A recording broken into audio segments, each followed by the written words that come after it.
Mahigit 800,000 pisong halaga ng shabu ang nakumpiska mula sa isang high-value individual at kasabwat nito sa ikinasang buy-bust operation ng PNP sa Angeles City. Patrolwoman Nikki Lyra Barbero sa balita. Mahigit 800,000 halaga ng shabu ang nakumpiska at arestado ang 2 sospek matapos ang buy-bust operation ng Angeles City PNP sa Maligaya Diversion Road ng Barangay Pulong Maragok, Angeles City.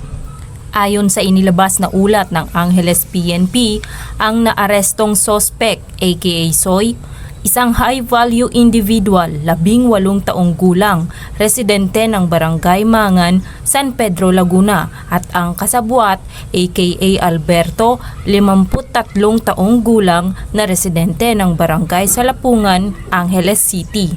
Nakumpiska ang 4 na sachet ng hinihinalang shabu na may timbang na 120 gramo, kabilang ang 1,000 mark money, 5,000 budol money at nagkakahalaga ng standard drug price na 816,000 na shabu.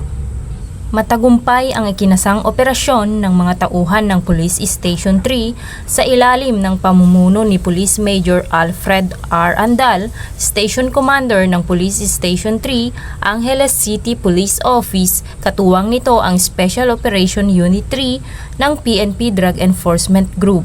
Dahil sa matagumpay na operasyon, kasalukuyang nasa kustodiya ng Angeles City PNP ang 2 sospek para sa dokumentasyon at tamang disposisyon na kung saan nahaharap ang mga ito sa kasong paglabag sa RA 9165 o Comprehensive Dangerous Drugs Act of 2002.